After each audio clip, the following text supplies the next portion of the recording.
I mean, like it's like I've said to Kirby whenever he was on. I told him one of these days I'll slip into some sort of coma, and he'll just overtake me, and then I'll probably wake up just to see it happen.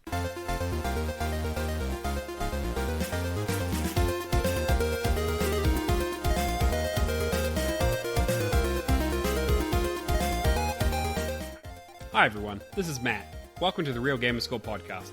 This week I'm joined by Cameron. Hey. And Dan. Hello there. Here at Real Gamerscore, we like to discuss all things Xbox, achievements, and topics that are slightly off-center. This week we talk about simulated piracy, flipping things on their head, and giving 2 thumbs up. But first, here's the song of the week. I was tired of my gaming. We'd been playing too long. It was 4 a.m. Where did it all go wrong? So while I lay there yawning, I checked my Game Pass in bed. And in the soon to be leaving, there was a game that said, if you like 2D side scrollers and games with secrets to find, if you're not into online, if you like using your mind, if you like playing Castlevania on the PlayStation 1, then I'm the game that you looked for. Download me and have fun. Alright, as usual, some quality singing by me. You guys got any idea what it is? Mephisto, you prefer Mephisto, Daniel? What do you prefer? It doesn't matter. Whatever's easier for you. Alright, well, we'll just go with Daniel or Dan. So Dan, any idea what the song is? No. No. Okay, no, fair enough. All right, it's all good. It's all good. Cameron, what about you? It is Escape, otherwise known as the Pina Colada song. Okay, yeah, it's good. Yeah, okay, you got it. Do you know who sings it though? Rupert Holmes. Yes, actually, yes, you're right. Okay, cool. Oh, good job. Okay, no, I was not expecting that, but that's good. I'm glad someone got it at least. That's I mean, like, I was really hoping that you would do something like, within. When did this song release? Oh, I don't know. Like, do something. Look, all our fans are asking for something over 2000s, and by all our fans, I mean me. I was going to say, wait a minute, I haven't heard a single person ask. I mean, come on, Mr. Mad Rockatansky gets it every week. I know. It can't be that difficult. I know, but like, we just need something modern. Enough of this classical music. Come on, to be fair, that one, this song actually goes out to my boosting buddies for Gears of War. I was sort of workshopping the song while in the middle of the session, and one of them suggested it, and I listened through it, and I thought, actually, I could probably make this work. Good rendition. Thank you. All right, Dan. Welcome to the show, first of all. Thank you very much for having me. You want to do a little bit of an introduction about yourself? We go through the usual, who the hell are you, what do you play, how long you've been doing this kind of stuff, achievement hunting, anything you want to plug, that kind of stuff. Sure, yeah, well, my gamer tag's Mephisto for the win, and if people know me, I'm number 1 in Australia currently. Currently being chased down very rapidly, mind you, but... Yeah, I feel like very out of my league on this podcast. Like, I mean, like, I've got 2 number 1s in the Oceanic, and I'm like all the way down here in like 70th spot or something. Yeah, what are you doing, mate? I mean, look, bringing you on has always been a kindness, mate, but it's never been more apparent than this week. Yeah, I like that. I always feel appreciated here.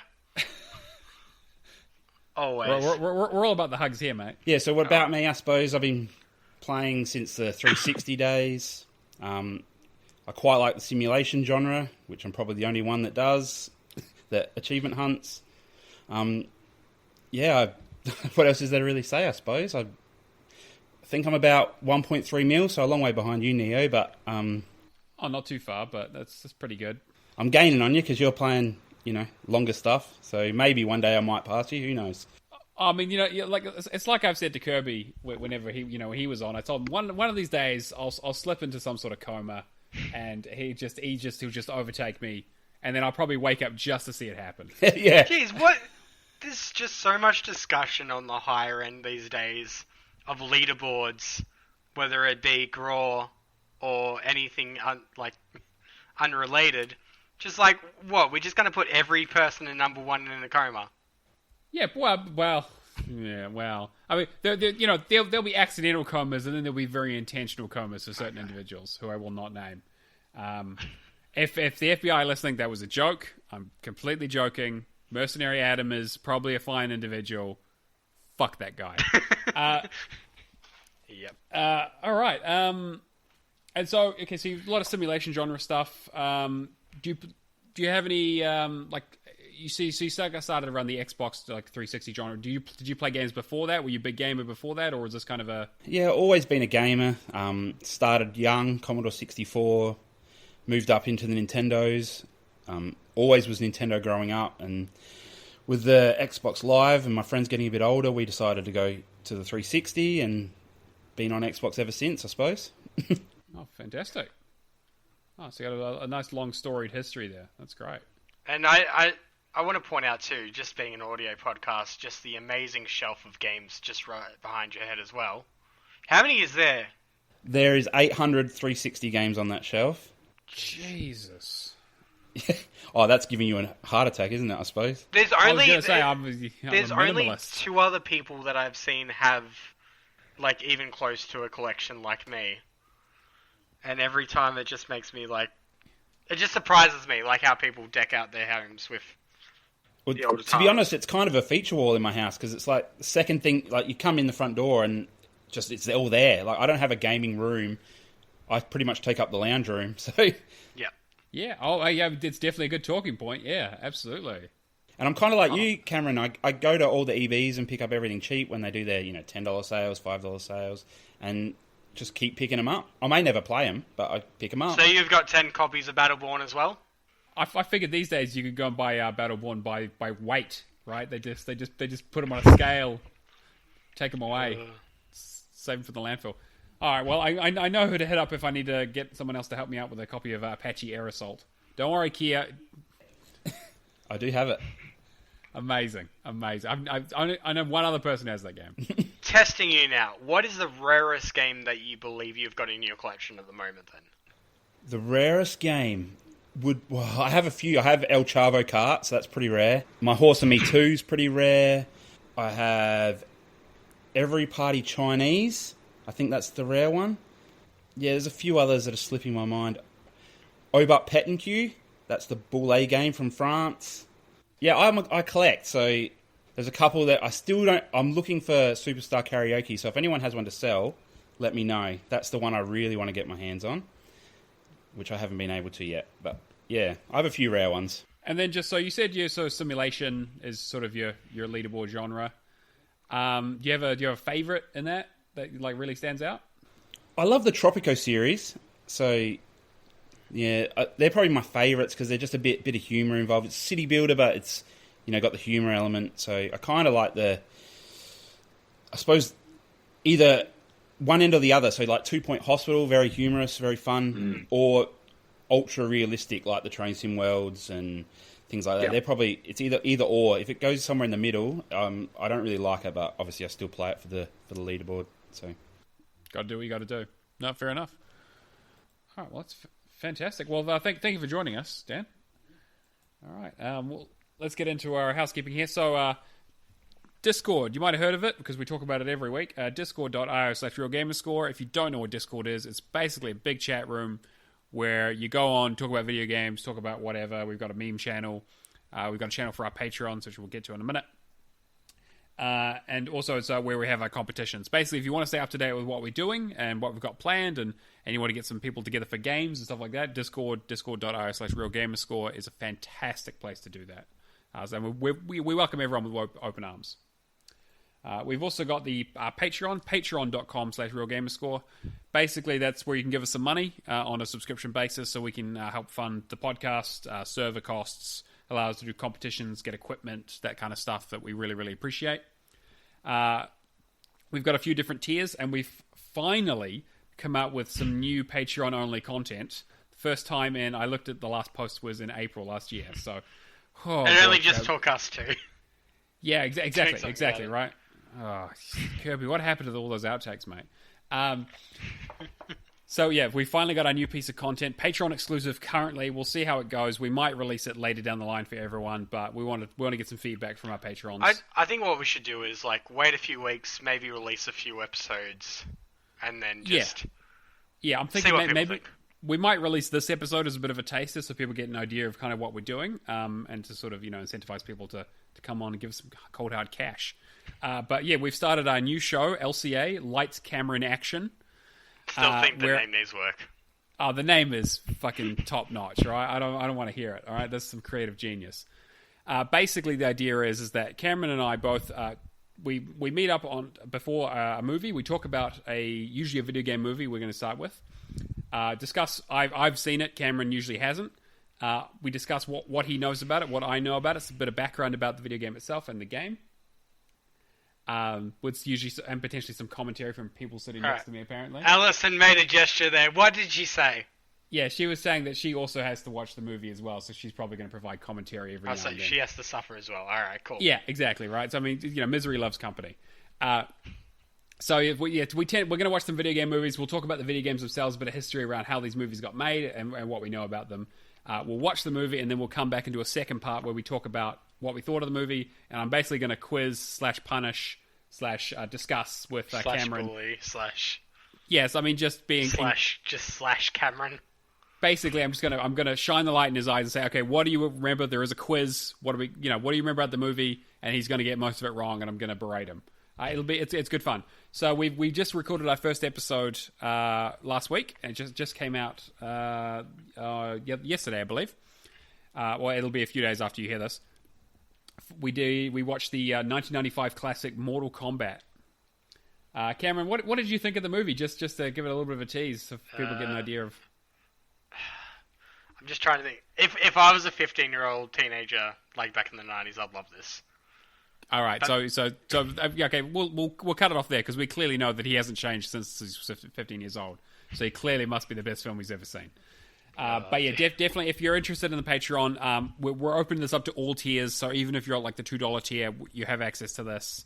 We definitely want to get some feedback. Again, it's just a pilot. We haven't got like music or I managed to put a Mortal Kombat yell sound effect in between the first and second half, but that's about as much editing as I really did to it, to be honest. So it's really just a test case to get a gauge of what people think. We have a couple of ideas of what we might do for the next one. We might do maybe Far Cry, but I have another movie. Come on, we know it's going to be a Stanley bad. That's why I want to do it. Yeah, I know, but I also kind of want to, but the thing is, I haven't seen Far Cry, so I need to watch it. We've both played Far Cry, though. That's pretty much true. That's true. But of course, there are many classic video game movies out there, and most of them are terrible. So I'm looking forward to getting through those. Once we get through those, maybe we'll do a bit more pop culture stuff, but we'll see what people think. And the other thing, too, is, like, I mean, it works around you guys as well. So if you want to suggest movies, I mean, I wouldn't be opposed to making Matt watch racing movies. We can do Need for Speed.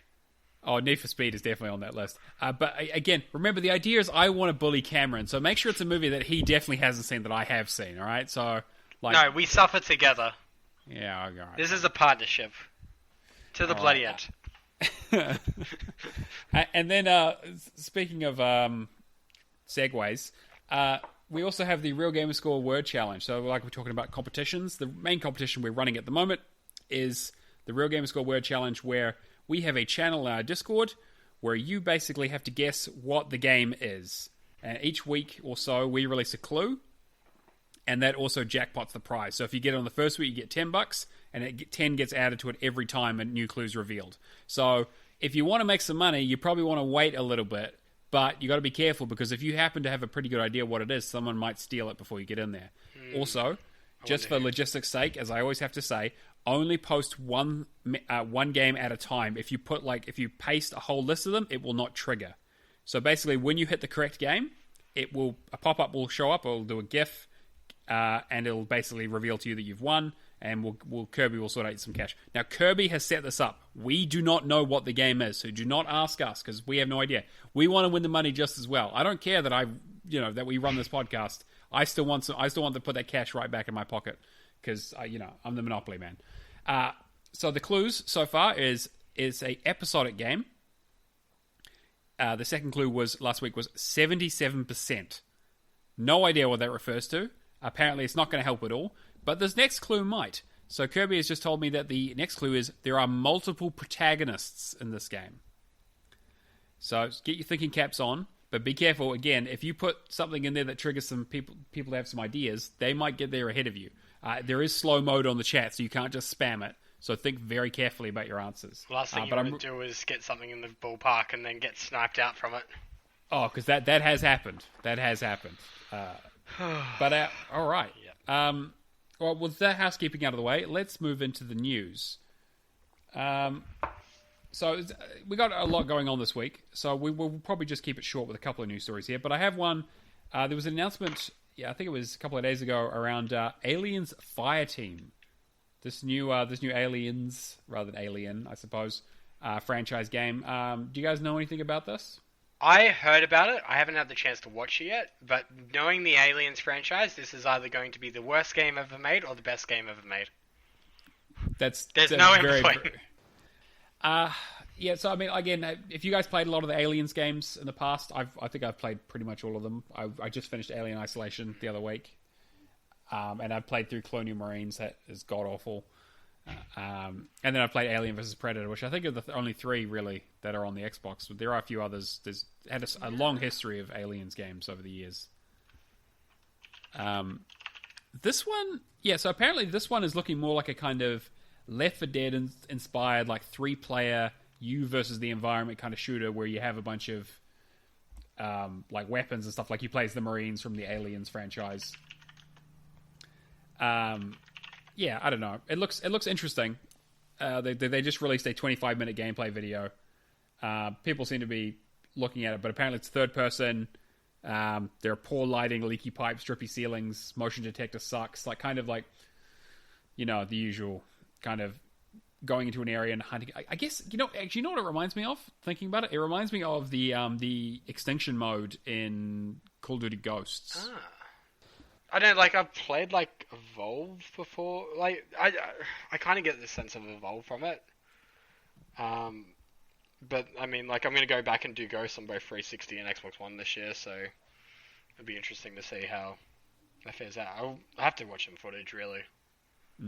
Dan, what about you?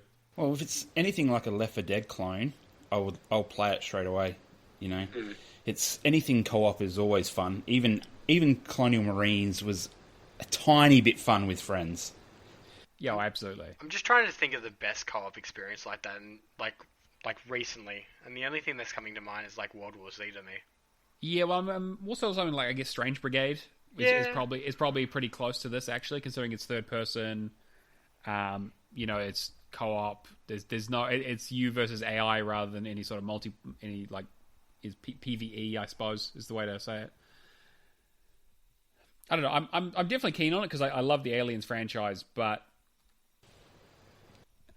yeah, I mean, from the previews, people saying it feels like a little bit of a kind of a step back from how good Alien Isolation was, and it kind of feels like it's kind of a shooter. But it's got the kind of it's got it has all the Xenos from the Aliens, the later Aliens movies, like Alien 3. And there's these sort of persistent player perks and upgrades. So it's class based. It looks like, and you get kind of level up and so it looks like they've got Alien 3 variants and player perks and stuff. The kind of stuff that you I guess you'd usually see. I think the best comparison from watching the footage is I think this will be a lot like Strange Brigade meets Call of Duty Ghosts Extinctions. Was actually I played a lot of to try and when I finished it. And I actually kind of started enjoying it by the end of it, which is I didn't believe that was going to happen. But the aliens are kind of the same, and yeah, that's kind of weird, huh? Yeah, I mean, as long as it's better than Aliens Colonial Marines, I mean, I'll play it. We'll have to get a squad together. I mean, we've got to get through Strange Brigade first, but it's only 3 players. It's only 3 players, so we can kick Kirby out. By this stage, this is quickly becoming a 2022 game for me. The Strange Brigade. Fair. You got a lot on your plate. And then the other sort of news story we had there is apparently it just got a big budget open world Dungeons and Dragons game is in development, which kind of came out of nowhere. And it's being made by the same people who made Defense Grid. Oh. So I'm like, yeah, like, right? Like, I was like, okay, like, I like Defense Grid, but, like, this seems like a big change. What publishes that? Hidden Path are the developers. Yeah, so, but, I mean, apparently, according to Wizards of the Coast, there are, like, 7 or 8 Dungeons & Dragons games in the works at the moment. So we've got, like, Baldur's Gate 3 and, like, Dark Alliance and stuff like that. And so I guess this is another one of those. It's good to see that. I'm glad that the Dungeons & Dragons IP is kind of coming back in terms of games, because we haven't really seen a lot of it outside of something like Neverwinter. In terms of new stuff, anyway. I didn't realize Hidden Path did Age of Empires 2 and Counter-Strike. Ports, I think, for those, right? Yeah, like HD edition and Yeah. Interesting.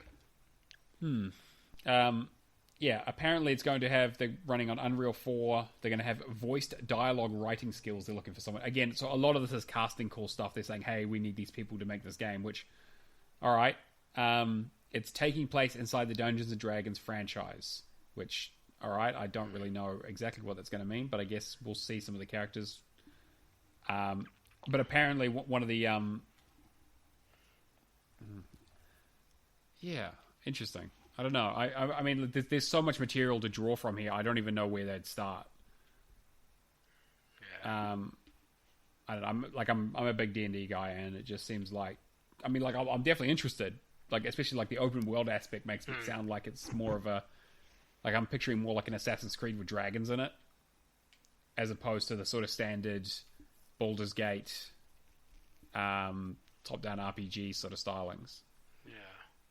But again, I'm not expecting this to be coming out for another couple of years at least, because if they're just hiring people now, they're probably at least 2 years away from release. No, at the very least. It's just, strange. It'd have to be co-op, right? Like, I would hope so. Like, the whole part of it is, we're playing with friends, so... Yeah, exactly. I mean, like, I think that makes it... I've just picked... Okay, so now, I said Assassin's Creed, but now I'm just picturing The Division, but with... yeah, exactly. I mean, actually, Destiny with dragons is actually... that sounds pretty good. Is there any, I guess, decent co-op experiences that play like Dungeons & Dragons? In terms of games, I can't really think of anything. I mean, I guess in terms of co-op, like, are you talking like rule set and that sort of stuff? Yeah, like, I mean, like, recreating that kind of experience. Divinity is probably the closest franchise, like like Original Sin, or was it Original Sin 1 and 2? I think 2 even had like a DM mode, so you could set stuff up and make up your own stuff. So as people come through, and like you could set up your own sort of mini D&D games within the game itself and run it as an engine. So it's like, okay, you get to this point and suddenly fire shoots up and people, they spawn an allied dwarf to come in, and like it seems really, really interesting. I'm really curious to see if this is going to be. They say it's D&D franchise, but is it going to be D&D elements? Like, is it just going to be like the D&D names and places, like the Underdark and Chult and things like that, and Ravenloft? Or is it going to be, yes, plus dice rolls, plus, character sheets, plus, standard magic and classes and all that kind of stuff? I'd be really curious to see how this pans out. Hopefully we get some more information coming up soon. Be very interesting. All right. Let's get into what we've been playing then. Dan, what about you? You want to start? I can start. I've got a little bit of a list. So, I'll start with Sea of Thieves. It's probably my favourite game on the Xbox One generation. There's currently a fishing event going on, so I use that special event to max out my fishing rank.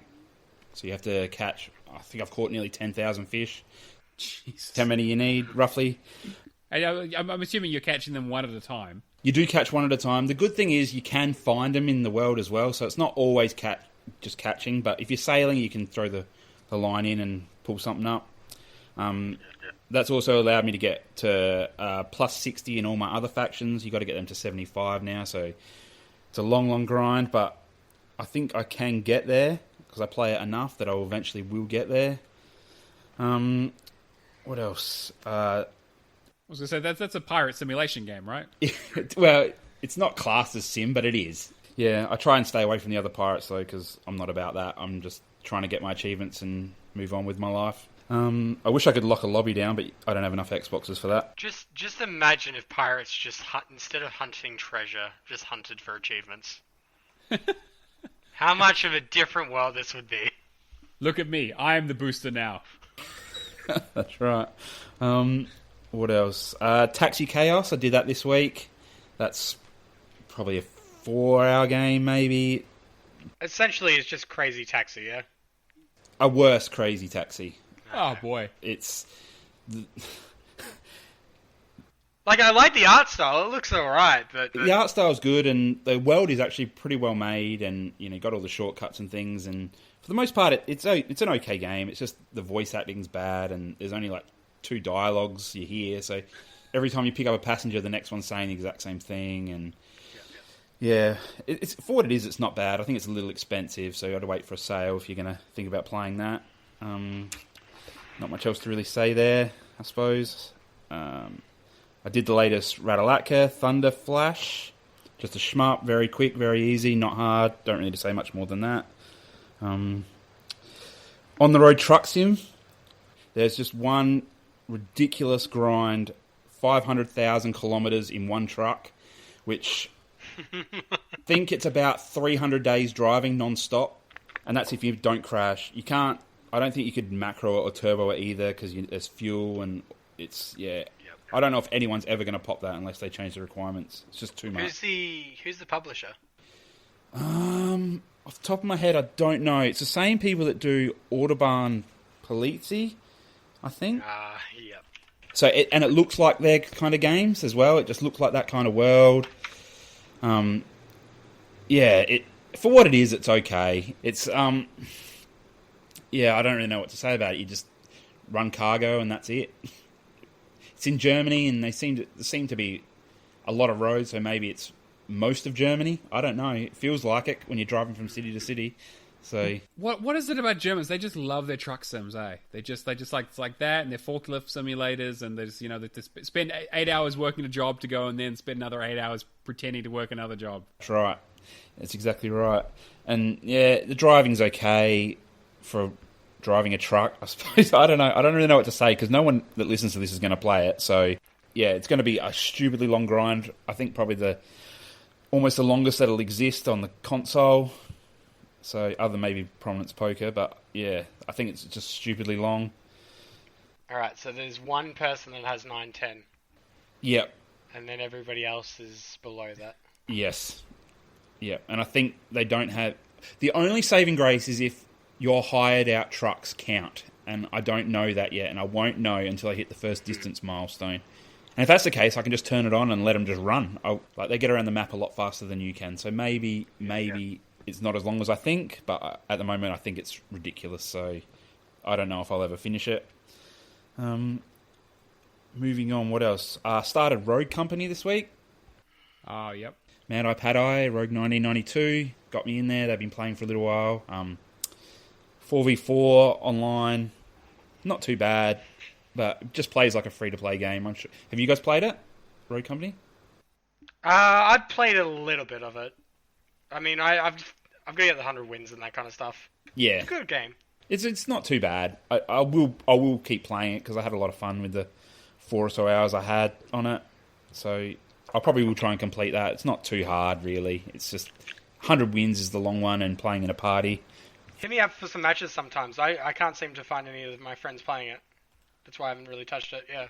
That's right. You kind of need to, because there's that party-based achievement, so you really need to be in a group with your friends. So, nearly done. What else? Microsoft Mahjong. I did the achievement for all challenges in February, because there's not many days in February, so I just chose to do it that day. Only got the gold medals and silver medals to go, so I don't like doing the time skips, so I just play that naturally. Also did Zombieland Double Tap. Got that cheap at EB Games for $10, and yeah, it was pretty easy. It's not terrible, but it's not great, Yeah, I thought it was like acceptable. Like, it was kind of standard fare, a little bit grindy, but like not too bad. Too bad. I'm sure we've all played far worse than that. And probably my last one is Retrace Memories of Death. Now, I've left this one for last. It's East Asia Soft. Oh, yeah. Brand new. Yeah. I think it's pretty new this week, I think. And it was great. I don't really like much of their games, East Asia Soft. I don't really like most of the Radalakas either. But this one I really, really enjoyed. You're like...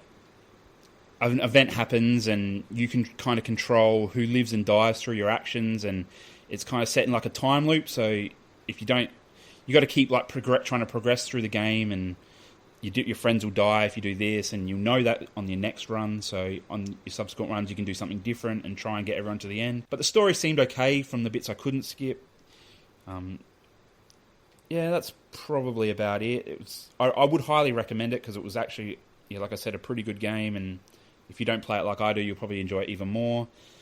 Don't skip the dialogue. But yeah, I think that's it. Great. Yeah, that actually looks really interesting. It is pretty good. I recommend it.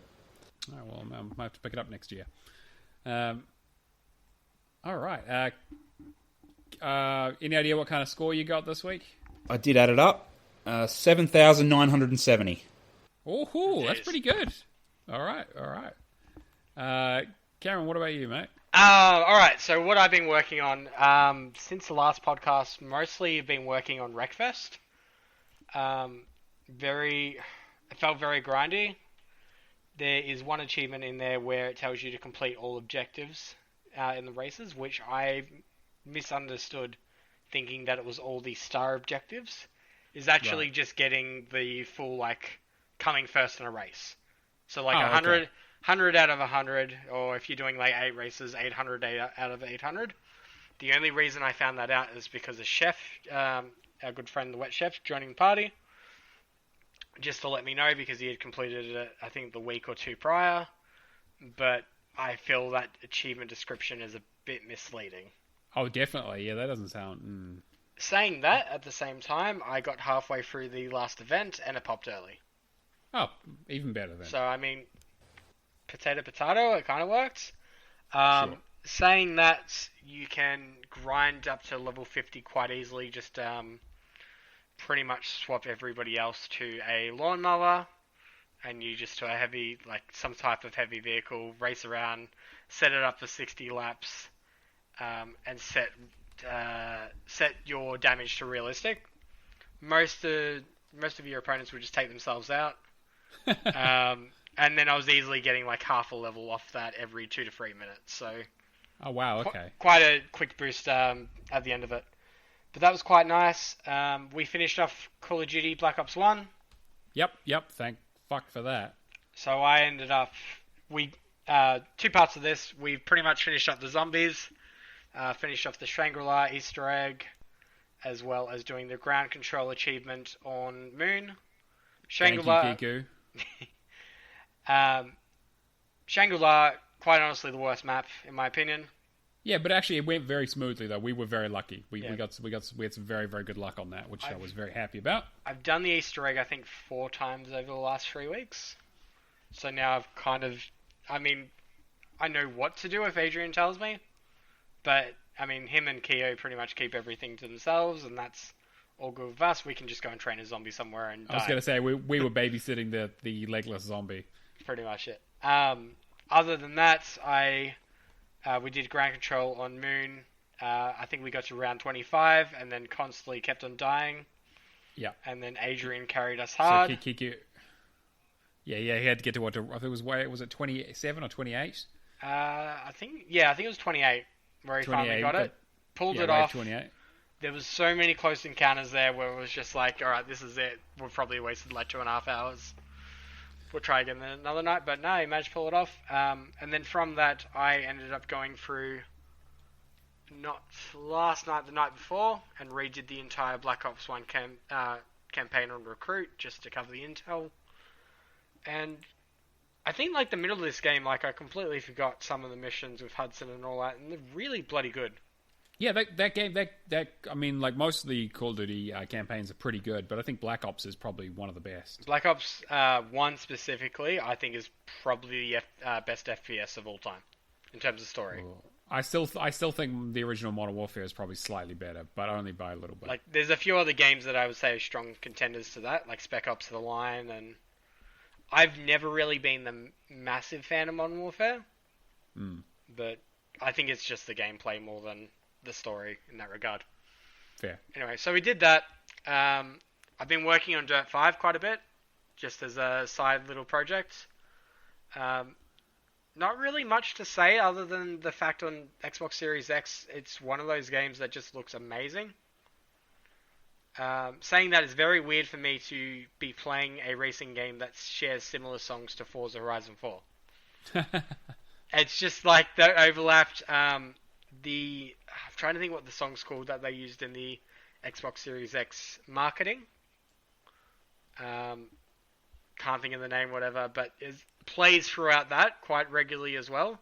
So it's like, alright, cool, I feel like I'm playing an Xbox ad right now. I mean, you essentially are, right? Like, car games, like that's always a big thing for Xbox. They look how round these wheels are. Oh, it's still, Dirt 5 is a bloody good game, giving you the chance to, go performance mode or whatever you want to do. Yeah, not really much to say about that. I mean, they haven't really reinvented the wheel. I mean, pun intended. Yeah, pun intended. I mean, it just plays like Dirt 4 but prettier. No, I mean that's kind of what people wanted, I think, right? Pretty much. Especially with way Codemasters now that they belong to EA, right? Yeah, it'd be interesting when we get our Rally Ultimate Teams. Oh god, you gotta get like a card pack to get your. Oh god, that sounds horrendous. I'm just trying to. I think I've seen a car game do that before. I'm trying to think who. Well, I mean, the Need for Speed, Need for Speed Payback, I think it was, did that kind of stuff with like. I think it might have been Payback. A literal slot machine that would give you like car parts and stuff. Yeah, it was pretty disgusting. It was Payback. I haven't touched Payback in so long. It is not just don't. Not a fun experience. And then Modern Warfare. So I went out the other day and I'm just like, screw it. I'll go and get Charger. I'll get a new controller and I'll get Modern Warfare. And then I ended up buying the other free COD games that I need and sending them to the wrong address, which is trying to get. Someone's going to enjoy them. Yeah, somebody's going to enjoy 2 copies of 360 games and World War II, which is, I mean, it cost me $50. End of the day, if I lose out, then what's $50? But Modern Warfare, I've never really cared for the Modern Warfares, but this is a very cinematic game. Yeah, I've been actually curious about this. I was a bit worried that they were going to release a shitload of DLC for it, and I'd just never get around to playing it. But they didn't release like a single achievement pack for it. The only one that's in there is the Spec Ops title update. When I played through this, I basically just thought I could easily see yourself or Alex playing this. I mean, Alex, I don't think wants to ever touch a COD game ever again. But I mean, you would probably get a good kick out of this. It took me. I started it the night before. I was sick the next day, and I think I finished it by 12:30. You got all the achievements? Got all the base game achievements. I'm still working with KO to get the Spec Ops stuff done. There is 4, I guess, objective missions that you have to go through. The first one we did last night was the hardest. Pretty much each run took us half an hour, and I think we got it by the 3rd or 4th run. Okay, all right. How many players? 4. You have to have 4. That's the bugger in that one. Okay, right. So I basically completed everything except for this one achievement. But it is a really... Spec Ops in Modern Warfare feels like a Warzone kind of level map. Right. Or at least something like a much larger scale than, like, I guess the 360 titles. You're traveling from, like, point A to, 2-3 kilometers away, point B. Just taking out all the enemies, completing objectives, and then going from there. But, yeah, no, it was really fun. It was just such a bummer that it's very hard to get a group together. Everybody just wants to play Warzone. Yeah. And there's just no achievements. All right, well, in that case, maybe I'll pick it up and we can see if we can get a bit of a group together. I'm trying to get it traded in by the end of the week. just so I can get my money back. Oof. All right, I mean, you got to recover that coupon lost address game somehow. Yeah, I suppose that's true. All right. Well, that's fine. I'll find other people to play with. That's fine. I have other friends. It's Whatever. like, it's Adrian doesn't even own this game. He's just like... Yeah, it's true. What is he doing? He's apparently studying. Oh, and getting banned from TA. Oh, God.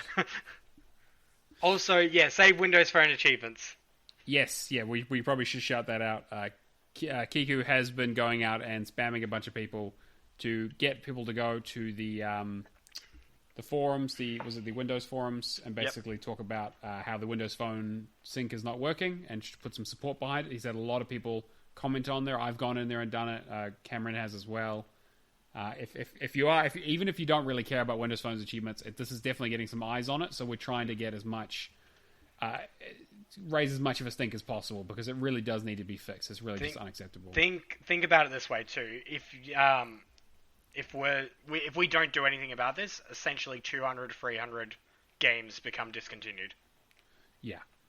So it's bummer. pretty bad, and it's been this way for a while now, and it's we're really trying to get some groundswell to actually fix this issue, because it is pretty serious. Saying that we don't condone no multiple messages on TA, like I originally suggested, just get somebody to make a news article about it and get some support. But Kiku's going for the grassroots,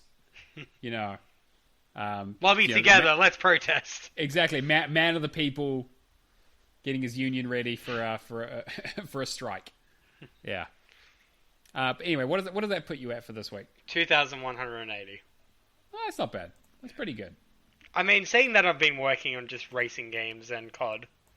Yeah, that's true. It's not massively high scoring stuff. I'm actually slightly interested with Wreckfest. Actually, I know I'm not a driving game guy, but I should mention it is very much a focus on the simulation damage kind of game. Like, it is very much I'm just trying to think of a good comparison for a game. But it does focus on that, the racing's more so secondary to it. Right. It's like if you go around a corner full blast and you crash into a wall, you're going to take out half your car in one go. Right, okay. Oh, okay. All right, well, maybe I'll look some videos up and stuff and see what the achievements look like. Because, again, driving games have not been my thing, but I am playing a lot of Game Pass stuff.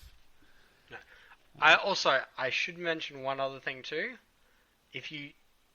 This is one of those games that if you run into a bug once, you're going to constantly, I think this game crashed more times than I did. Right. Okay. That's the only downside. So if my game crashed, I tried to reload it 6 times and just kept on constantly doing it because I really wanted to finish this off. Yeah. It's one of those games that if it does that, you're just going to have to go, hey, I'm going to play something else and give it a day. Gotcha. Okay. But yeah. I have not been playing a huge amount. I have been playing a lot, but only of a small number of titles. So I have been working on Desperados 3, which is a Game Pass game on the Windows 10. It's also got a stack for the Xbox. That's made by the same people who did, is it Shogun Shadow Tactics or something or other? Shadow Tactics. I'll have a look. You keep going. Yeah. So it's basically the idea is a top-down tactics game, real-time tactics game, where essentially you are controlling various characters. It's a cowboy setting. Each of the characters has different abilities, and you're trying to complete an objective while being stealthy, distracting enemies, taking guys out. Think like it's kind of like a Hitman style, Hitman Go style thing to it, where it's obviously not quite like that rail style stuff, but you're still moving around, sneaking in bushes, taking guys out, hiding them, using one of the guys has 2 guns, so you can shoot 2 people at once, but it's loud. You've got a sniper. You've got a voodoo chick who can essentially link 2 enemies together, and once you kill one, it kills the other one. And it's really fun. It's quite challenging in terms of just gameplay stuff. Each of the levels challenging. You're not using the red method. Yeah. So what I was going to say is there are cheats available for the game. You can essentially put in a dev mode and make your characters invisible and invincible, which helps a lot. But the quote unquote longevity, because you could just basically just walk through most of the levels with those on and just be done with them in like 2 minutes, basically. But there are a lot of challenges within the levels, and you need to earn, I think, 90 by the time you finished 90 challenges over all the levels. So you can't just rush through. You do need to set some things up, kill a certain amount of enemies, do certain stuff without being seen, kill 5 enemies with 1 trap, that kind of stuff.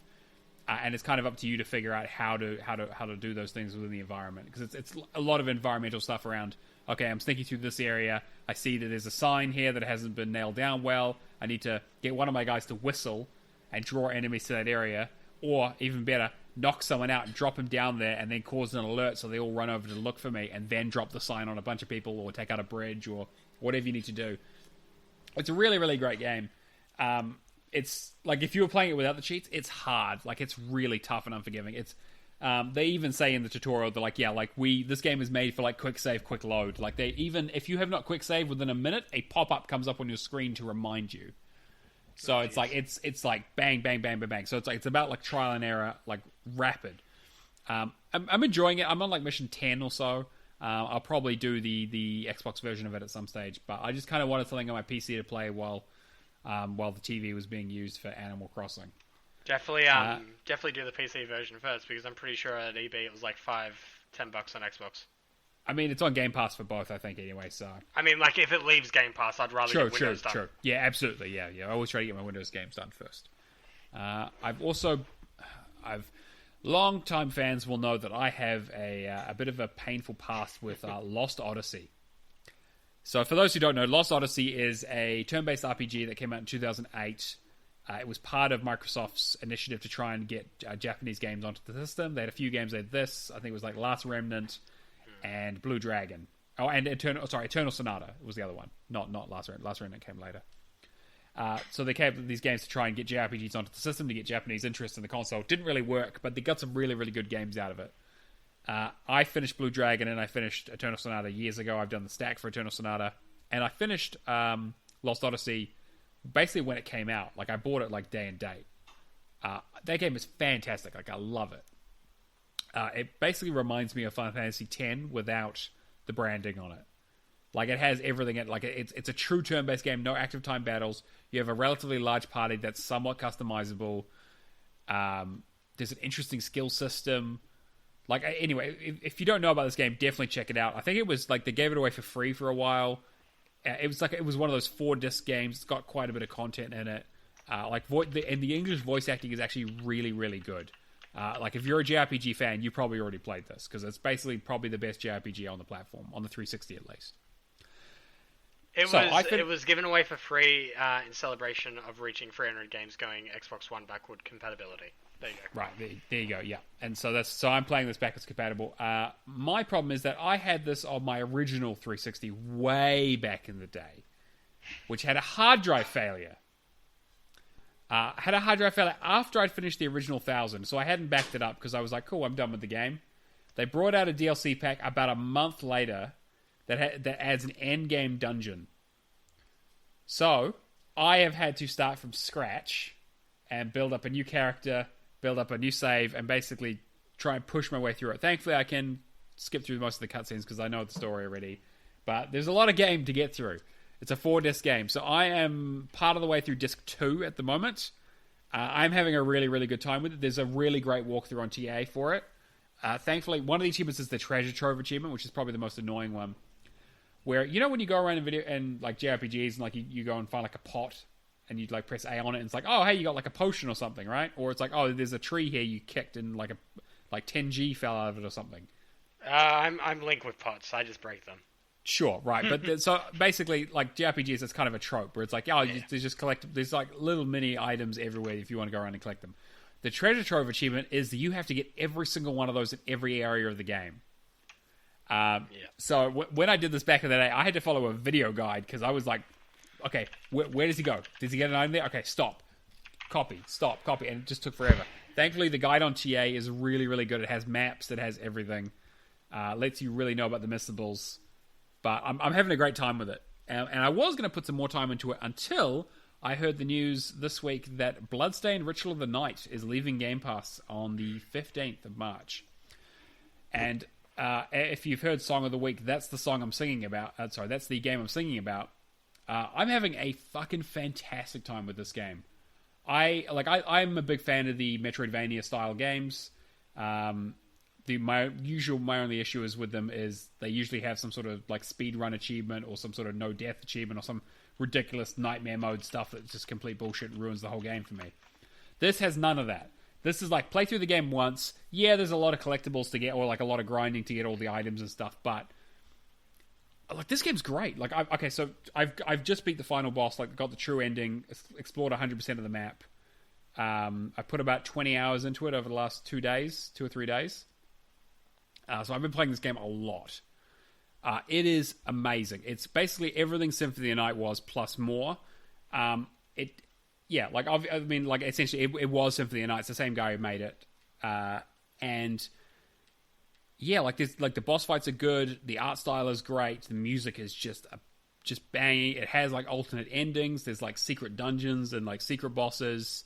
One of the secret bosses is essentially Simon Belmont, like a zombie version of him, where he has the throwing axes and the whip and stuff. And then one of them is like a giant roulette, like one-armed bandit you got to fight. And then the final fight that I'm stuck on at the moment is the optional final fight. Once you've explored 99% of the map, you get to fight essentially Alucard. You get to fight like a vampire who's like, hey, he's a librarian, and you rent out one of his books, and then you go to fight the final boss. He's like, hey, what are you doing? He's like, oh, I'm going to go fight the final boss. He's like, well, I told you like to look after the books. Like, you're going to get the book damaged. And you're like, oh, don't worry about it. He's like, all right, well, I'm going to fucking kill you. And he's real tough. He's real tough. So I just getting my ass kicked by him.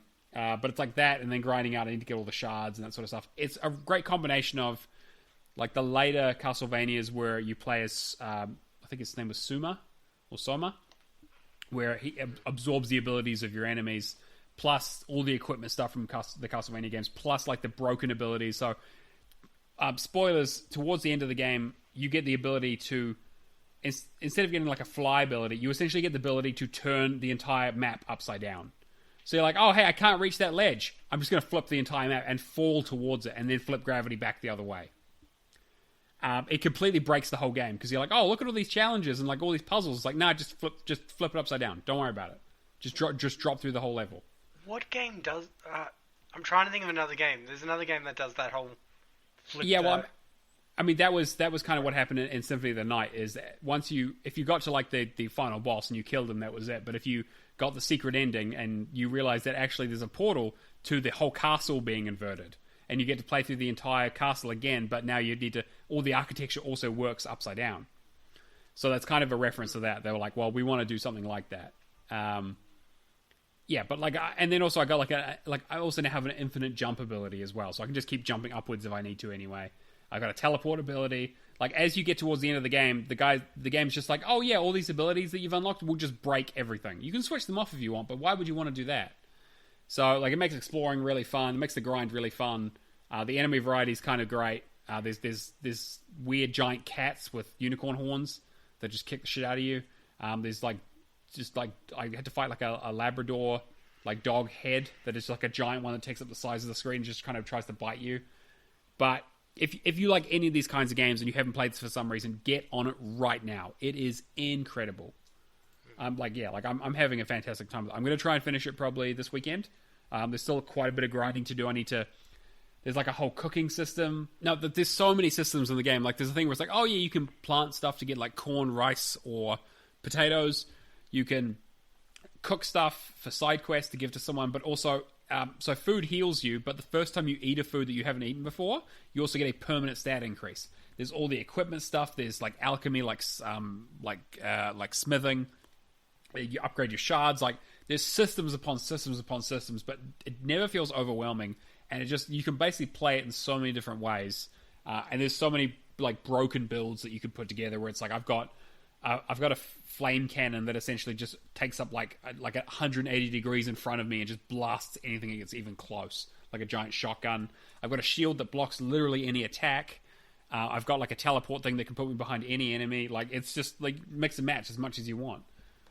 But yeah, highly recommend it. Again, it is leaving Game Pass. It is also on Windows 10, but I don't think there's an achievement list for it. So just do the Xbox version. Get onto it really quick once you hear this, because you've probably only got about 10. Yeah, maybe you probably have about a week to get through it. But you can do it. I don't know if the sale's still going on, but you might be able to find a physical copy for like $5-10 at EB. True. It did come out physical as well, so definitely check out for that if you prefer physical media.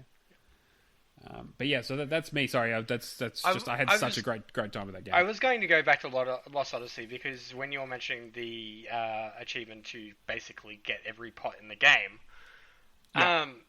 I don't know why it just triggered my memory. Zodiac Age Final Fantasy 12 had, I think, a similar achievement, but there was specific chests that you couldn't open because if you want the Zodiac Spear, yeah. I remember that from when I played it on the PlayStation. Yeah, there was 3 or 4 chests that if you opened them, you just didn't get the best weapon in the game, which is some total bullshit. I'm just trying. I can't think of any other game that's done that, but I'm still salty about that to this day. Oh, I'm thinking about going back because that's on Game Pass as well. Maybe I don't know. Like, I'm on a JRPG kick. I'm really enjoying it. How do you? I honestly, one reason I bought a PS4 back then was because Zodiac Age launched on the PlayStation 4, and this was well before we knew that we were getting it on Xbox. And I bought it purely for that reason, played through the game, went, alright, cool, I'm done, and I sold my PlayStation. And then it came out for the Xbox. And I played it all over again. Yeah, I'm thinking about doing it. I'm on a bit of a JRPG kick at the moment, and I'm really enjoying these kinds of games. So I might go back to some Metroidvania stuff as well. We'll see. Well, I've got to get through Lost Odyssey. What I really wish is there was a guide for Last Remnant. I have a copy of it sitting here, but that game is so, like, we talk about systems, right? Like, that is a game that just doesn't make any fucking sense to me. I don't like basically any guide says, avoid as many battles as possible, because if you get too high rank, it ruins your stats for the end of the game for all like the hard end boss fights. So I don't know, but anyway, that puts me at 2,360 for this week, which is not too bad. All right, let's get straight into the questions because we're running a little bit long. Isaac wrote in with a question. Hey guys, I was playing through Tell Me Why on xCloud and thought it was pretty boring. Didn't have a connection with the characters and the story and thought the gameplay wasn't that great. Then something happened at the end of Chapter 1 that got my attention. Now I really want to see where the story goes. Can you recommend any story-driven games you thought were mediocre and then did something that actually made them enjoyable?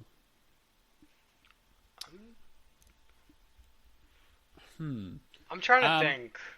Like, the only one that sort of... This is kind of a cheat answer, but Deadly Premonition is kind of that. Like, in terms of a game, it's kind of, like, not amazing. And when you start it off, it's just kind of weird and, like, okay, well...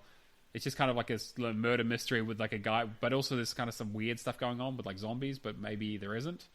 And then, like, it gets really in-depth and, like, there's, like, intrigue about the Raincoat Killer. And then when you go and talk to people and learn about their lives and all the people in the city, the town, how their lives interconnect... and like how they all have routines and stuff. Like, it gets really, really interesting. I mean, it still plays like absolute shit, but I think that's one of those ones that, like, I played it when I first got a copy of it, and I didn't really enjoy it. But going back to it, like, I suddenly got sucked in as I got more and more into the narrative. I feel like with this kind of question, it's most episodic games because they have to set up the environment, they have to set up the characters. There's all just that initial setup. Like, one of the first answers I thought of was, like, Walking Dead Season 1. Yeah, that first episode's pretty good, though. Well, actually, like, the very beginning is just kind of okay. But, I don't know. I mean, I like The Walking Dead. I don't know. What about you, Dan? Is there anything that comes to mind for you? I was just thinking about it. I kind of feel the same way about Tell Me Why, actually. So I kind of didn't really get into it until... the thing that happened at the end of the first chapter and made me want to keep going. So, I don't know. I'm trying to think of a good game that has a good twist, and it's hard. I play so many games. Life is Strange?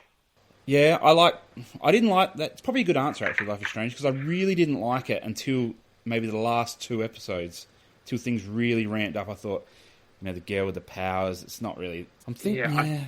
I feel like with Life is Strange specifically, the reason I bring it up, the end of the 3rd episode where you essentially change like the whole Yeah. world around you, without giving spoilers away. I mean, like I probably should just. I think that's probably it. Yeah. But sure, like you discover a new ability to change events in the past, basically. Yeah.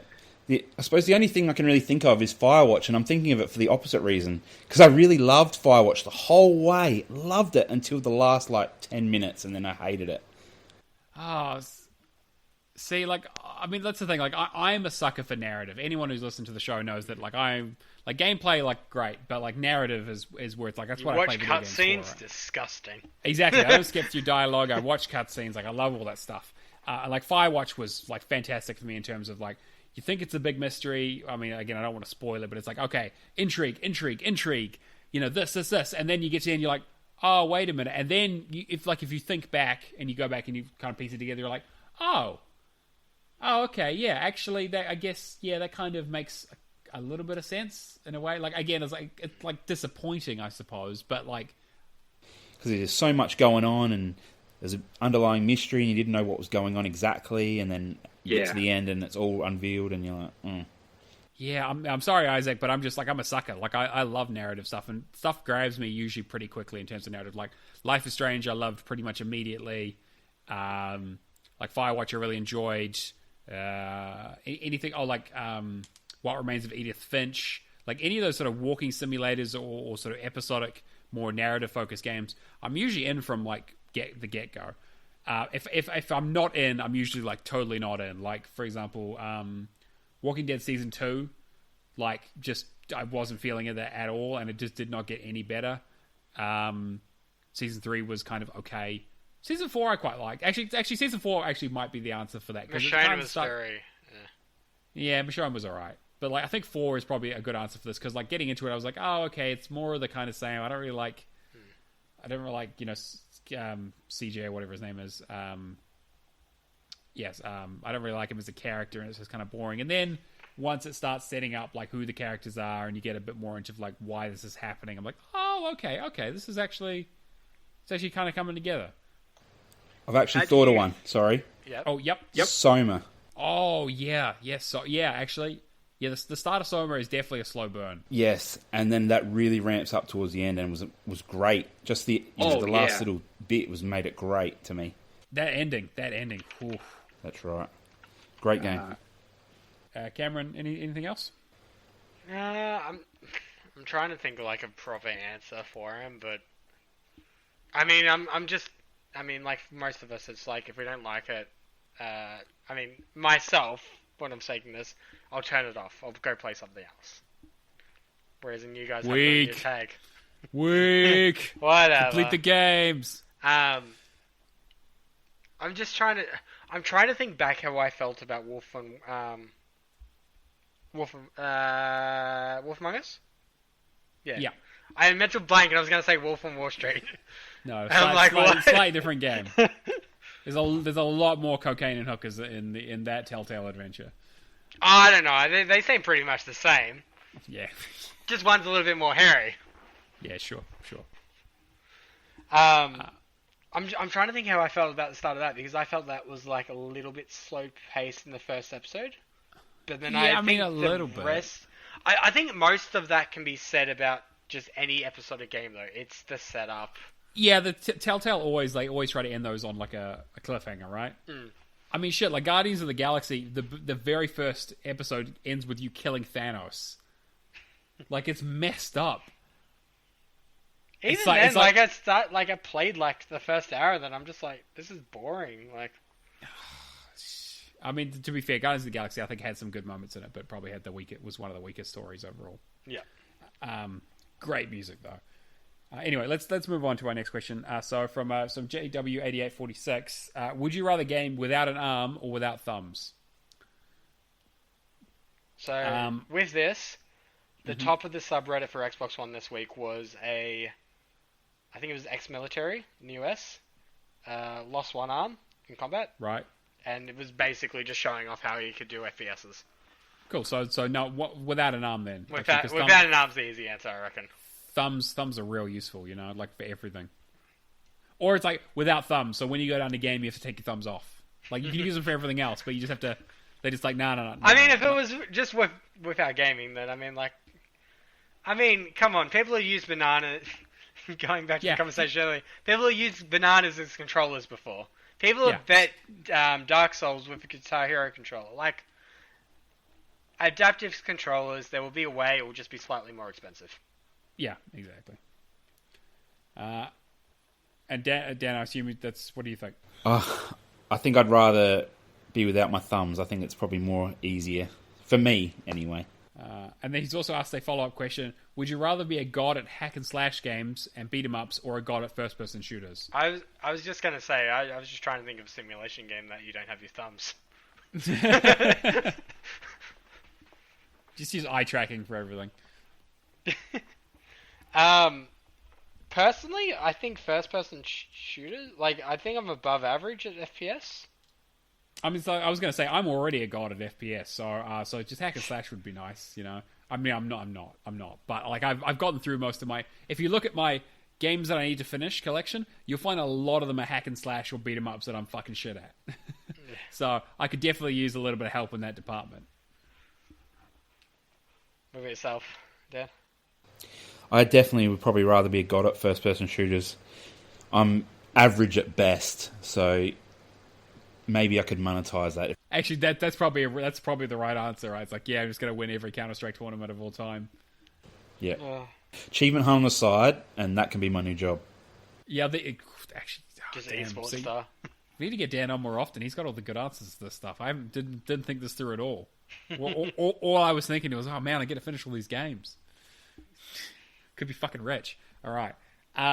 Reset42, speaking of Daily Premonition, has asked, given the same time to achieve and same TA, would you rather have 50 10G achievements or one 500G achievement?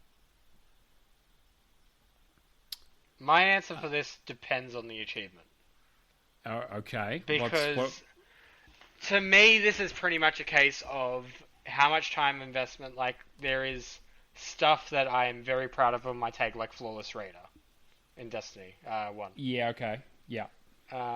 There's just like, you know, those absolute grind fest, luck based, you know, difficult achievements, hardest to the top of the list.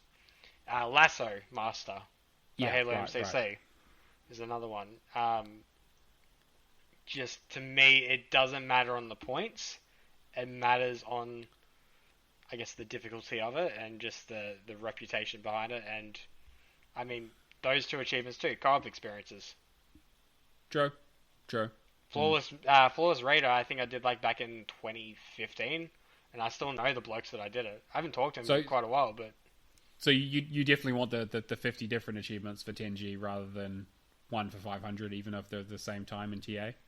I mean, why not? Like, it's... To me, achievements are pretty much the memories tied to the games with it. It is an extension of essentially an extension of completing a game. Sure. Yeah, I can see that. Yeah. What about yourselves? Dan? Yeah, I suppose in a way it doesn't matter. I like all the achievements, so... I'm going to get them all anyway, so whatever. Well, at a purely selfish point of view, maybe the 50 10G achievements, that's a lot of pops, and probably trigger the endorphins a little bit more if I had... Actually, that's a good answer, yeah. We've got to think of what's hitting the dopamine. That big 500 pop up on the screen, you don't see that very often either, so there may be not even any 500G achievements. I can't think of one off the top of my head. I think it's like a 350, maybe. There's a big one in Eternal Sonata, which you mentioned earlier, and... Yeah, there's like a 321 point achievement. Lego Rock Band had a massive one. And was it like Brave, I think, had a 350 point achievement. Yeah, so I don't know, if I've never had a 500, maybe I would want that, because I've never had one. Yeah, I would definitely go for the 50, partly because that's 50 more achievements off my completion percentage that'll help round out the average there, because... Oh boy, I've still got... How many more do I need? Because every time I play a new game, I'm just driving myself further down the hole. I need another 213 achievements to reach 95%. So, jeez. Yeah, it's a bit ridiculous, but getting there. And also, yeah, like I like the incremental achievement stuff to kind of mark my progress and have a better idea of where I am with stuff. And also it helps when I'm looking at a game to say, okay, how many achievements have I got left to do, and it helps me sort of compartmentalize a bit better than some massive grind that I have to, head towards. That's a good answer. Yeah. And then friend of the show, Mad Eye Pad Eye, had the insider scoop. He said, question for your upcoming guest. If simulation wasn't the genre leaderboard you went for, what other genre would you pick? Well, I'm guessing this is clearly directed at me. Yes. Yeah. Thanks for the question, Mad Eye. He's a good mate. I don't know, because I do love the leaderboard, so maybe RPG. As an achievement hunter, you don't really play RPG. Well, I know you are, Matt, but generally you don't. And there's some of my favourite games ever have been RPGs, so, Final Fantasy VII, Dark Souls is a pseudo-RPG. Yep. Skyrim, so probably RPGs, I'd say. Yeah, that'd probably be my answer as well, actually. Because, again, I love RPGs. It's just finding the time and the time to achievement ratio is a bit hard on those, but they do have some really, really great experiences that just get lost when you're only playing, 8 to 10 hour shooters and 1 to 2 hour Radalaikas. Yep. Cameron, you got anything to add? No, not that I can really think of. Top the racing leaderboards, is that right? This is the thing. I've never really gone for racing as my dedicated thing, but it's just the reputation that I've just seemed to adopt.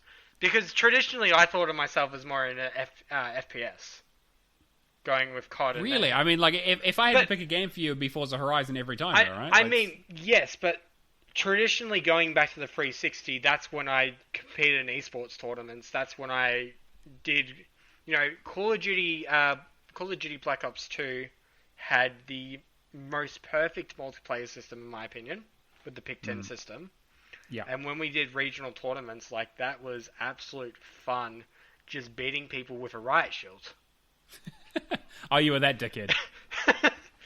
I mean, I had some really weird combinations. I remember AN-94 in Black Ops 2 with FMJ, Target Finder, and Select Fire. The first 2 bullets of that gun always hit harder. And combining that with a riot shield and taking out some of my friends who decided that Cameron's not good enough for the main team was quite entertaining. Really wish I still had that footage.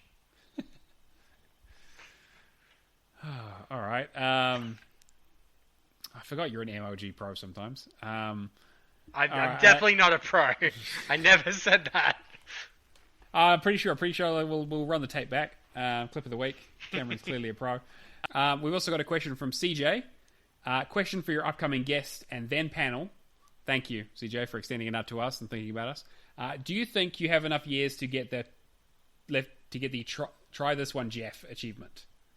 And then if you could have one achievement named after you, what game / requirement for unlock would you set? Dan? Yeah, well, if you don't know, the Try This One Jeff achievement is probably the longest grind in Gems of War. Okay, I completely had no idea. 5 achievements left in that game. That's probably my Neverwinter, comparing it, Matt. Yep. I will complete that game unless they add more ridiculous stuff. It's essentially you've got to fully upgrade 100 troops, so it uses about 6 million of the in-game currency, which is a fair bit. You can't get maybe more than 10,000 a day, so it's a fair bit of a grind. Probably not this year, even though I play it every day, probably next year. So I will have time to get that, I would say. Unless they shut it all down. I don't know. And not that many people have that achievement, I've noticed, so yeah. One for the trophy case, maybe. This is the one that's named specifically after Jeff Ramsey. Yeah? From Achievement Hunter. Okay. It took me a hot second then. Because he was the most, I guess, reputable Gems of War player, and he was messaging the devs. Yeah, he was complaining that the achievements were too easy, even though they're not. They're a grind, and then that's what this one is. Try this one, Jeff. So, wow, thanks, Jeff. I'm worried because there's 1,000 troops in the game, and you only have to do 100, and there's always the chance that they up that 100 in a later title update to 200 or beyond, because then that's a lot of resources that I'll never have. But I'll get to the 100 mark, I would think. Oh, fantastic. And then if you could have a achievement named after you, what game requirement do you think you should set? Cameron, I'm sure you've already thought about this. Okay, so I mean, I would assume that people that have been listening to the podcast know about my 10 challenges thing this year. Yes. I don't have any specific game, whether it be racing, whether it be FPS, whether it be action, adventure, etc. I would want one game, though, that has one of those kind of ridiculously mixed challenges that I would see as being one of those games that, like being a Call of the Wild, Sea of Thieves, Rare Replay, something that's going to be a massive type thing. Right. Okay, yeah. And what would you call it? I mean, try this one. Shadow's just popping into my head, but I mean that's. It would have to incorporate the losing game. points of creativity. Yeah. Okay. It would have to. You know what? Man of many names. Sure. Yeah. Actually, I like that. I like that a lot. I like that. Long-time fans will know. Will get that reference. That's great. Actually, I like that. Man of many names. Shadowless Edge himself. Illuminated Boundary. Actually, you can call all the challenges can be the various names that you've had. I could have an entire achievement list. That's such a great idea. I love that idea. Dan, you got any ideas? Yeah, I can't think of the name of the game. You guys will know it, but the one where they did actually name it after, certain members of the community. Maybe if Big Ant ever made a puzzle game, they could name all the achievement titles after the prominent Australian Gamerscore gamers. That'd be nice. And obviously, that'd be cool. I think the Australian Gamerscore, include New Zealand included, so Oceania will include, is very underrepresented and hugely so. And we put up some big amount of score and that stuff. Like it's a very strong community and quite tight knit, which is nice. Unrepresented had the Xbox Series X exclusive event there, didn't we? I guess that's true. Yeah. Also, they still never got back to me about my trophy. I sent them a picture of it and they just ghosted me. So I'm gonna. I think they're done with that. I'm still annoyed. I'm still annoyed that my trophy is misaligned. Should we just have bullshit. like a 5-10 minute section of this is the Hall of Fame discussion piece? Because shouting out our favorite Sony Pony podcast, Push to Plat, discussed the Hall of Fame stuff on that. That was quite an interesting episode. Dan, do you want to mention any feelings you have about Hall of Fame to us too? I've been getting therapy, so I'm kind of... No, not really. No, I just think it was poorly run. Always very poorly run, 100%. Yeah, I've said it before, but no one really knew what was going to count, what didn't count, and I realised early being number one in Australia didn't guarantee me Hall of Fame. Yeah. I knew that, so I did, look through the leaderboards and saw who was ahead of me, lifetime achievements, lifetime gamer score, and yeah, I think in the end, most people got it if they deserved it. We'll leave it at that. And some people who didn't deserve it got it as well. That's right. I congrats Kirby the day he was announced because I was trying to chase him down, and in the end he won. He won, and I couldn't get him. He was way too far ahead. So, he was sweating bullets though. He was so convinced that he was going to wake up and just be completely overrun. But is that because he didn't know what counted and what didn't? And yeah, exactly. Well, partly that, yeah, and partly because he's just kind of neurotic that way. It's just because he also games in a way like so. Like for example, in terms of like because. Dan, how long have you been doing this for? Like, you've been doing this since the 360. When would you get your first achievement? Oh, my first achievement was launch night of 360 with Hexic, but... Right, exactly. And so, like, I've been doing this since, 2007th of the 7th of the 7th was my first achievement, right? Kirby basically started in the Xbox One generation, and he's nearly caught me. In terms, I mean, like, again, like, it's still... he's slowed down a little bit because of his life and stuff, but, like, he games in a way that just, like, he's a machine. Yes, that's right. This is why Chin Doctor difficulty is a thing. Like, it's crazy. He just makes things more difficult for himself for fun. Yeah, and referring that back to the Hall of Fame, I suppose, it's none of us Australians are high on a world stage, really. Like, I'm number one and I'm only in 79th, but there's a group of us that are all so close, within a couple of 100,000, and it was always going to be a bit of a crapshoot, I think, who got it, because we didn't know exactly what counted. And I think in the end, apart from, Voldemort, who won't be named, everyone got it who deserved it. So I mean, we can call out people. We have no... I mean, like, yeah, I don't... This I don't is really our give a platform. shit. That's fine, we can... I'll fucking call it We Esther. I don't give a condone shit. death threats. The fact that Esther won that is complete bullshit. it is. I agree. But even so, it wouldn't have put me into first. So I just think. Sure.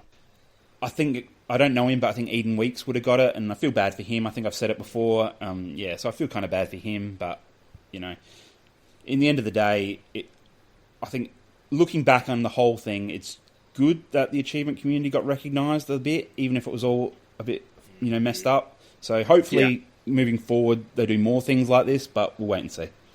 Yeah, it'd be nice, because I think achievements have kind of fallen to the wayside. We had an article we were going to talk about, but we'll probably do it next week, around kind of, the idea that, like, when was the last time there was a major update for achievements? Was, 3 years ago? And Sony's making some good strides in it too, like with the trophy system. Like, when do we catch up? Yeah, exactly. Again... The only other thing I was going to add to, like, it's interesting even from my category as well. I believe I was, other than myself and Killed by Sniper Girl, something along the lines of that tag. I'm probably butchering it, but she was Canada, and that the prize winner went to Quebec, I believe, which can't win as well. Yeah, Sniper Girl. Yeah, sorry. But like even that kind of stuff, like I feel that if we hadn't questioned our results, I believe the guy that won Australia for the first time around would have still been that, unless I'd shown the proof. Yeah, it was a mess. But I mean, hopefully they realize that they need to get the shit together for the next one, because it kind of Because again, also when we questioned it, it was like who was responsible for this. It kind of went round and round. Yeah. But just getting back to the question. If you had one achievement that was named, my achievement would probably be, I would just name myself after a pseudo platinum achievement, and it would just say, it would probably just be out of Neo's collection. Is there any achievements that are like for getting 95%? Yeah, exactly. Yeah, exactly. Yeah, something like that. Yeah, just a little bit outside, nearly there, just out of reach. Yeah. Actually, yes. Yeah. Just out of Neo's reach, probably is the correct one, because there's always fucking something. I have some of the worst RNG luck in the world. It's ridiculous. I'm still playing Gears of War 2, and I still don't know what map I missed. I still have to go back and check them all. You just need to invite Adrian in for one session, and I'm sure you'll get it. Yeah, I'll get it immediately. Exactly. Anyway, like, I swear that if he made a Dungeons and Dragons character, luck would be maxed. He would get 20 rolls and everything. Yeah, exactly. Yeah. All right. Well, I think that brings us to the end of the show. If you want to contact us, you can email us at hello@realgamerscore. Send us questions there. Isaac does that every now and then. You can hit us up on the Twitter at realgamerscore, where you can send us stuff. I don't think we've got anything in there for a while, but we also do polls and some question stuff, and Cameron does a great job moderating that. We've got discord.i/realgamerscore for our competitions and our chat room stuff, and like we talked about before, patreon.com/realgamerscore. If you want to hear the first episode of the Mortal Kombat stuff, either join the Patreon or hit me up, and I might send you the file just so you can get a taste of it, but only the first episode, and we're going to be recording some more coming up, so let me know. And we want to get feedback. I'm very curious to see what people think about it.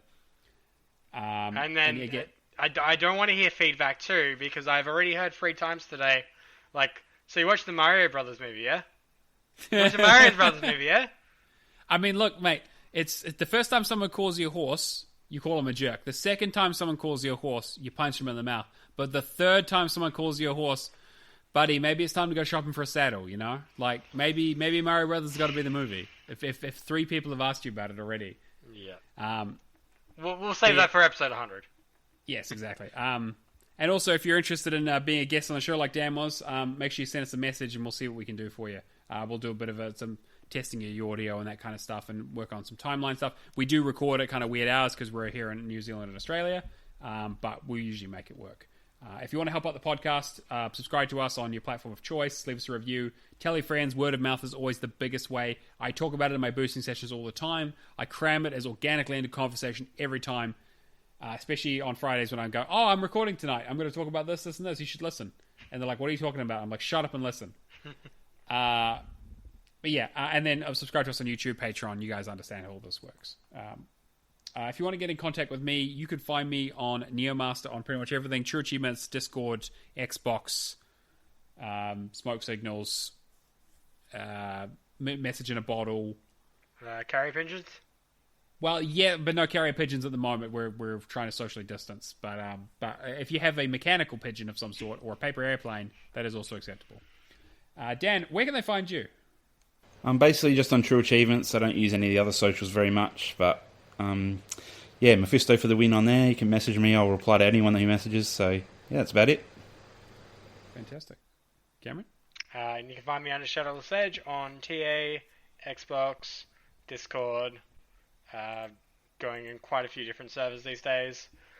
And then just running the Xbox Achievement community on Facebook, which is pretty inactive these days, but still gets members. So just come join. The last post was Hall of Fame, and then it was like, oh, cool, like, show this, and then ever since it's just been silence. Also, if you want to help me do Modern Warfare Spec Ops, that would be greatly appreciated. We need to get a team running, or anybody that wants to do any zombie-related achievements or specialist ops in any of the earlier Modern Warfares, including Ghost with Extinction as well, and Infinite Warfare with their Zombies mode. Cool. I want to get these done. I want to get these done this year, and I want this 10 list all crossed off. Fantastic. All right, well, good luck. I think it's all left to say is thank you so much for coming on the show, Dan. We really appreciate it. Thanks for having me on. I've loved it. Loved every minute. So if we like just message every individual person on the Australian leaderboard. No, okay, no, okay, no, we're okay. All right, well, I think that's going to bring us to the end of episode 125. Thank you very much. We will catch you guys next week. Bye. Peace, guys. Bye.